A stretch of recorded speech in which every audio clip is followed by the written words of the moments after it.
1996 সালে ভারত ও বাংলাদেশের মধ্যে স্বাক্ষরিত 30 বছর মেয়াদী গঙ্গা পানি বণ্টন চুক্তির মেয়াদ 2026 সালের ডিসেম্বরে শেষ হতে যাচ্ছে।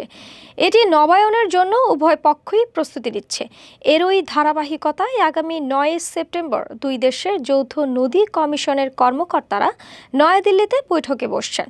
যৌথ নদী কমিশনের নির্ভরযোগ্য সূত্র অনুযায়ী এই বৈঠকে যোগ দিতে বাংলাদেশের পক্ষ থেকে জিআরসি সদস্য মোহাম্মদ আবুল হোসেনের নেতৃত্বে একটি কারিগরি দল নয়াদিল্লি সফর করবেন।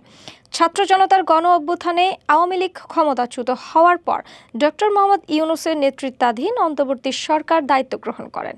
5ই আগস্ট সরকার পতনের পর আওয়ামী লীগ সভাপতি শেখ হাসিনা ভারতে পালিয়ে যান এবং এখনও সেখানেই অবস্থান করছেন।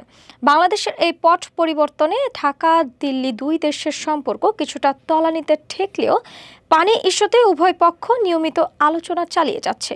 চলতি বছরের মার্চে দিল্লিতে দুই পক্ষের মধ্যে যৌথ নদী কমিশনের বৈঠক অনুষ্ঠিত হয়েছিল।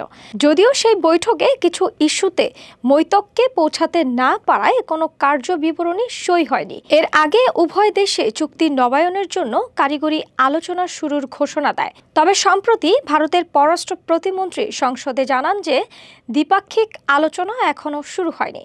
বাংলাদেশ ও ভারতের মধ্যে মোট 54টি অভিন্ন নদী রয়েছে, যার মধ্যে কেবল গঙ্গার পানি বণ্টন চুক্তি স্বাক্ষরিত হয়েছে।